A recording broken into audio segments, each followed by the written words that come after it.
මම වැදගත් කරුණක් මේ පාර්ලිමේන්තුව අවධානය යොමු කරන්නට කැමතියි. අද උදෑසන සිට අපේ පාර්ලිමේන්තුව නියෝජනය කරන පාර්ලිමේන්තු මන්ත්‍රී නාමල් රාජපක්ෂ මහතාගේ නීතිඥ භාවය පිළිබඳව ඔහු නීති උපාධිය එංගලන්තයෙන් ලබාගත් ආකාරය, ඒ නීති උපාධි සහතිකය සහ නීති විද්‍යාලයට ඇතුළත් වීම පිළිබඳව වෙබ්සයිට් ගණනාවක ලිපි පළ කරලා තියෙනවා. විශේෂයෙන්ම අපේ රටේ ගවේෂණශීලී මාධ්‍යවේදිනියක් වන නිර්මලා කන්නංගර මහත්මිය ඒ තොරතුරු එළිදරව් කරලා තිබෙනවා. එකක් තමයි ඔහු සිටි යුනිවර්සිටි ලන්ඩන් කියන ආයතනයෙන් ලබාගත් උපාධි සහතිකය ඔහු ඉදිරිපත් කර තිනවා ශ්‍රී ජාතක විශ්වවිද්‍යාලයට ශාස්ත්‍රපති උපාධියට ලියාපදිංචි කිරීම සඳහා. ඒ උපාධිය නිකුත් කරලා තිබෙන උපාධි සහතිකය නිකුත් කරලා තිබෙන්නේ 2009 සැප්තැම්බර් 15. නමුත් ඒ සහතිකයට අත්සන් කරපු වයිස් චාන්සලර් උපකුලපතිවරයා ජූලි 23 වෙනිදා ඉල්ලාස් වෙලා තියෙනවා. එතකොට ඒ උපකුලපතිවරයා ඉල්ලාස් වෙලා දින 54කට පස්සේ තමයි උපාධි සහතිකයේ උපකුලපති ලෙස ඒ පුද්ගලයා අත්සන් කරන්නේ. නිසා මේ උපාධි සහතිකය පිළිබඳව බරපතල ප්‍රශ්නයක් ඒ මාධ්‍ය වලින් මතු කරලා තිබෙනවා. දෙවෙනි කාරණේ තමයි සාමාන්‍යයෙන් අපේ මෙතන ඉන්න නීතිඥ ගොඩක් ඉන්නවා. එතුමාලා දන්නවා ශ්‍රී ලංකා නීති විද්‍යාලයට ඇතුළත් වෙන්න ලෝ එන්ට්‍රන්ස් එක්සෑම් එකක් නැතුව ලෝකයේ පිළිගත් නීති උපාධි ලබා දෙන ආයතන වලින් තමයි ඒ අයට අවස්ථාව තිබෙන්නේ. නමුත් මේ සිටි යුනිවර්සිටි ලන්ඩන් මේක යුනිවර්සිටි ඔෆ් ලන්ඩන් නෙමෙයි සිටි යුනිවර්සිටි ලන්ඩන් කියන ඒ ආයතනය ශ්‍රී ලංකා නීති විද්‍යාල ලියාපදිංචි වෙලා තියෙන 2009 ඔක්තෝබර් 15. නමුත් මේ ආයතනයෙන් උපාධිය ගත්තායයි කියන නාමල් රාජපක්ෂ මන්ත්‍රීවරයා ශ්‍රී ලංකා නීති විද්‍යාලයට ඇතුළත් වීමට ඉල්ලා තින්නේ 2009 සැප්තැම්බර් 25. ඇප්ලිකේෂන් එක දාපු දවසේම නීති විද්‍යාලය ඒක බාර අරගෙන තිබෙනවා. සැප්තැම්බර් 25 2009 ඒ ඇප්ලිකේෂන් එක බාර ගන්නකොට හෝ නීති විද්‍යාලයට ඇතුළත් වීම සඳහා මේ කියන සිටි යුනිවර්සිටි ලන්ඩන් කියන ආයතනය ශ්‍රී ලංකා නීති විද්‍යාලය පිළි අරගෙන නැහැ. ඒක පිළි අරගෙන තියෙන්නේ ඔක්තෝබර් 15. ඉතින් මේ ගැනත් මේ වාර්තාවල අවධානය යොමු කරලා තිබෙනවා. තුන්වෙනි කරුණ තමයි ඔහොම සඳහන් කරන හැටියට ඒ උපාසාතිකයේ තියෙන හැටියට ඔහුට තිබෙන්නේ Bachelor of Laws with Honours Class 3 උපාධියක්. තුන්වෙනි පන්තියේ උපාධියක් තමයි ඔහුට තිබෙන්නේ. ඒ කියන්නේ ඒ මට්ටමේ උපාධියක් අරගෙන ක්ලාස් 3 එකක් අරගෙන එක්සත් රාජධානියේ නීතිඥ මණ්ඩලවලට ඇතුළත් වෙන්න බැහැ කියන එකත් වාර්තා වෙලා තිබෙනවා. මීට අදාළව මේ තිබෙන වාර්තා The Mystery of Nama's Law Degree No Degree Certificate in Nama's Law College File Admission Breaches Entry Rules ඇතුළු ලේඛන ගණනාවක් තිබෙනවා. මම මේ සියල්ල සභාගත කරනවා. මම බලාපොරොත්තු වෙනවා පාර්ලිමේන්තු මන්ත්‍රීවරුන්ගේ සහ පාර්ලිමේන්තුවේ ගරුත්වය ආරක්ෂා කිරීම සඳහා ගරු පාර්ලිමේන්තු මන්ත්‍රී නාමල් රාජපක්ෂ මහත්මයා ලන්ච් එකෙන් පස්සේ අර සුපුරුදු පරිදි ඇවිල්ලා මේ ගැන පැහැදිලි කිරීමක් කරයි කියලා. විශේෂයෙන්ම නලින්ද ජයතිස්ස ආණ්ඩුපක්ෂ සංවිධායකතුමා මෙතන හිටියා නම් හොඳයි. එතුමා යම්කිසි මඩක් අපේ පක්ෂයට එහෙම නැත්නම් අපේ නාමල් රාජපක්ෂ මහත්මයාට එල්ල කරනවා.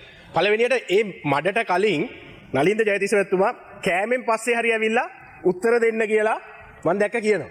කෑමෙන් පස්සේ කියන්නේ මේ දැන් පාර්ලිමේන්තුවේ කෑමට පෙර සහ පසු කියලා දැන් දෙකක් තියෙනවද? මොකද මාලිමාවේ අය උදේට ඇවිල්ලා දවල්ට කෑම කාලා ඊට පස්සේ එකට ගෙදර යනවද? මොකද මේ පාර්ලිමේන්තුවේ සම්ප්‍රදායක් තියෙනවා. විපක්ෂයට තියෙන්නේ ඉස්සෙල්ලාම විපක්ෂයේ සමගි ජන බලවේගයට කතා දෙකක් යනවා. ඊට පස්සේ TNA එකට යනවා. ඊට පස්සේ සිලින්ඩරයට ගිහිල්ලා තමයි පොහොට්ටුවට එන්නේ. ඉතින් අපි කැමති වුණත් නැති වුණත් කෑමෙන් පස්සේ තමයි අපිට කතා කරන්න වෙන්නේ. ඒකේ හින්දා නලින්ද ජයතිස්ස මහත්මයා ඔබතුමා ආණ්ඩුපක්ෂ සංවිධායකවරයා වශයෙන් පළමුවෙන් ඒක දැනගනිත්. ඔබතුමාලා කාලේ ගෙදර යනවා කියලා අපිට කරන්න දෙයක් නැහැ.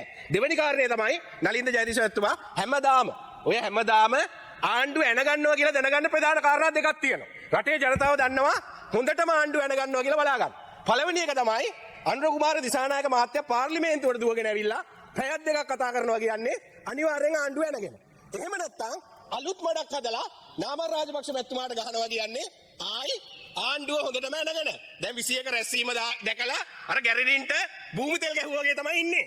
දැන් ඔබතුමාලා ඔය කතාවම දැන් මේ පාර්ලිමේන්තුවට නාමල් රාජපක්ෂ මහත්මයා මේ ආණ්ඩුව ඇවිල්ලා 3 ආපු ගමන්ම ඔබතුමාලා ඔය කතාව කිව්වා. ඔය ලෝ ඩිග්‍රිය ගැන කතා කරානේ.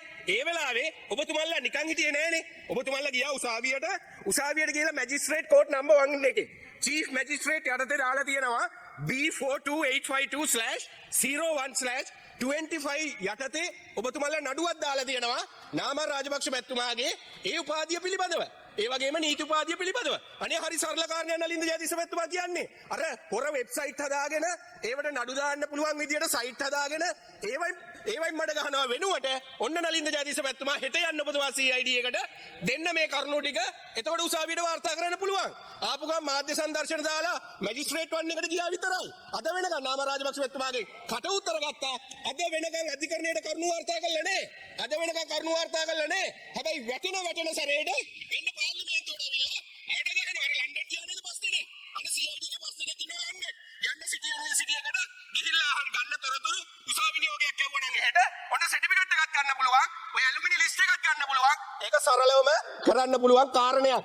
ෆේල් වෙනකොට මඩ ගහන එක නම් එච්චර හොඳ නැහැ. අර ගංවල කතාවක් තියෙනවා ගැරන්ඩින්ට භූමි තෙල් ගැහුවා වගේ කියලා. මීට කලින් කතාව ඇහුවමත් මට හිතුනේ එහෙම. ගැරන්ඩින්ට භූමි තෙල් ගැහුවා වගේ. අපි මත්ද්‍රව්‍ය සම්පූර්ණයෙන්ම රටෙන් තුරන් කරන්න ඕන කරන මෙහෙයුම දියත් කරනකොට ගැරන්ඩින්ට භූමි තෙල් ගහලා විපක්ෂයේ. ඇයි මේගොල්ලෝ විවිධ විදිහට මේ මත්ද්‍රව්‍ය ජාවාරමත් එක්ක මත්ද්‍රව්‍ය වෙළඳාමත් එක්ක සම්බන්ධයි. ගැරන්ඩින්ට භූමි තෙල් ගහලා. අපි රටපුර අපරාධ මර්ධනය කරන්න මෙහෙයුම් දියත් කරනකොට අන්න ගැරන්ඩින්ට භූමි තෙල් ගහලා කලබල වෙලා තිබෙනවා. සංවිධානාත්මක අපරාධ මර්ධනය කරන්න ඕන කරන මෙහෙයුම දියත් වෙනකොට අපේ පොලිසිය හමුදාව ඇතුළු ආරක්ෂකයන්ස මැදිහත් වෙලා අන්න ගැරන්ඩින්ට භූමි තෙල් ගහලා. දැන් පළවෙනි කාරණේ මෙන්න ආණ්ඩුව කොච්චර ෆේල්ද කියලා තව තියෙනවා වගේ යතේ. මේ පොලිසියේ සීනියර් DIG මහත්තයා ගාල්ලේ දකුණු පළාතේ ආණ්ඩුවට රැස්වීම වලට සෙනග ගේන හැටි. දැන් අපි දැක්ක ඉල්මහ සමුරුව වෙනද නම් පොලිමඩ දාසිරියවත්වාලේ වෙන්න අපි දකිනවා වෙනද වාහන පොලිමඩ පාරවල් වැහිලා ඉල්මහ සමුරුව තියෙනවා නම් මුළු පාරවල් වැහිලා JP එකේ පිරෙනවා. අද මොකද වුනේ? අද විහාර මහදේවියකට කොට උනා. දැන් 21 විපක්ෂ රැස්වීම තියෙනකොට අනුර කුමාර දේශානායක මහත්තයා දාගත්ත 20 තංගල්ලේ රැස්වීමක්. දැන් තංගල්ලේ රැස්වීම දාගත්තට සෙනග ගේන්න විදියක් නැහැ. දැන් මොකද රටේ ජනතාව ආණ්ඩුවට විරුද්ධයි. මෙන්න DIG මහත්තයා ගහනවා ලියුමක් ගහලා තියෙනවා හැම හම්බන්තොට දිස්ත්‍රික්කයේ ඩිවිෂන්ට ලියුමක් ගහලා තියෙනවා. ඊට පස්සේ මාතර දිස්ත්‍රික්කයේ ගාල්ල දිස්ත්‍රික්කයේ ඩිවිෂන්ට ලියුමක් ගහලා තියෙනවා සෙනග ගේන්න ඕන විදිය. දැන් උදාහරණයක් ගත්තොත් මම හම්බන්තොට දිස්ත්‍රික්කයේ ලියුම කියවන්න. හම්බන්තොට දිස්ත්‍රික්කයේ අනුර කුමාර දිසානායක මහත්තයා තංගල්ලේ රැස්වීමට තංගල්ල පොලිසියෙන් ගේන්න ඕන 397. ඊට පස්සේ බෙලියත්ත පොලිසියෙන් ගේන්න ඕන 420ක්. වලස්මුල්ල පොලිසියෙන් ගේන්න ඕන 360ක්. වීරගඩිය පොලිසියෙන් ගේන්න ඕන 414ක්. ඊට පස්සේ මිද්දෙනියෙන් 246ක්. අඟුණු කොලෙන් 264ක්. කිරින්දෙන් 36ක්. ඊට පස්සේ වරාය පොලිසියෙන් 36ක්. තිස්ස මහරාමයේ 198ක්. මේක අමුතුම විදියක්. මේක නිකන් නෙවෙයි. දැන් OIC මහත්තයා දැන් හිතන්නකෝ තංගල්ලේ එහෙම නැත්තම් වීරගඩිය කියලා. ඊට පස්සේ වීරගඩිය OIC මහත්තයා කියනවා වසම බාර පොලිස් නිලධාරියට ඔබතුමා 5 දෙනෙක් ගේන්න ඕන ගමේ. ඔබතුමා 5 දෙනෙක් ගේන්න ඕන. හැම වසමටම. දැන් මාර වැඩක් නෙවෙයි. මේක නිකන් නෙවෙයි. ලිඛිතව තියෙනවා. ලිඛිතව ඒවල තියෙනවා. අද අනුර කුමාර දිසානායක මහත්තයා තංගල්ලේ රැස්වීමක් කරන්න ගියා පොලිසියට කියනවා. අද පොලිසිය නිලධාරීන් කලකිරීමෙන් ඉන්නේ. ඇයි මේ දේශපාලඥයන්ට කඩේ යන්න? දේශපාලඥයන්ට සෙනගා දින්නද?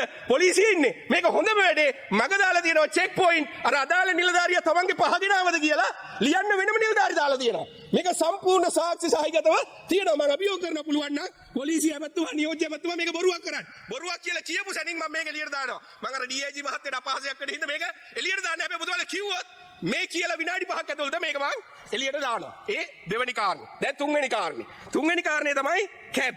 දැන් ඔබතුමාලා කැප් දෙනව නේද?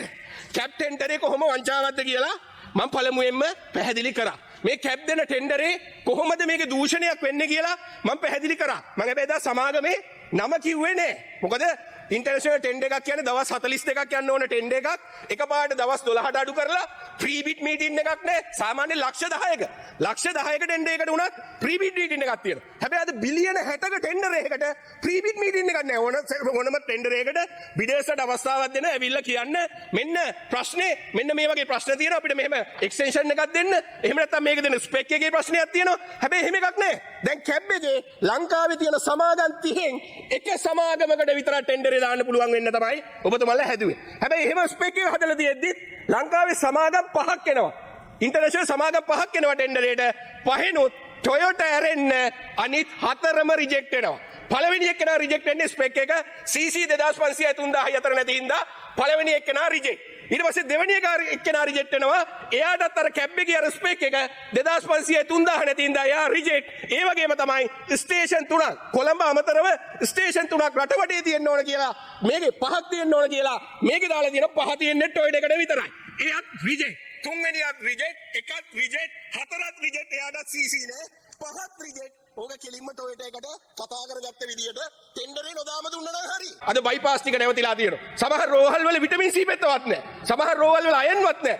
මේක නැවතිලා තියෙනවා. කඩිනමින් මේ ප්‍රශ්නේ විසඳන්න. කඩිනමින් මේ ප්‍රශ්නේ විසඳුවේ නැත්නම් අද රටේ සෞඛ්‍ය විශාල ප්‍රශ්නයකට යනවා. දැන් මේක බෙහෙත් උණ්ඩුව ලියන්නත් බෑ. ඉස්සෙල්ලාම යන්න ඕන නර්සිං ඔෆිසරට, ඊළඟට යන්න ඕන කන්සල්ටන්ට්, ඊළඟට යන්න ඕන ඩිරෙක්ටර්ට, ඊට පස්සේ ආපහු එනවා ડોක්ටර්ට. ඒක ලියලත් කොහොමත් අද ඒකත් නැවතිලා තියෙනවා. රටේ ජනතාවට බයිපාස් එකක් කරගන්න බෙහෙත් ටිකක් ගන්නත් ක්‍රමවේදයක් නැති වෙලා තියෙනවා.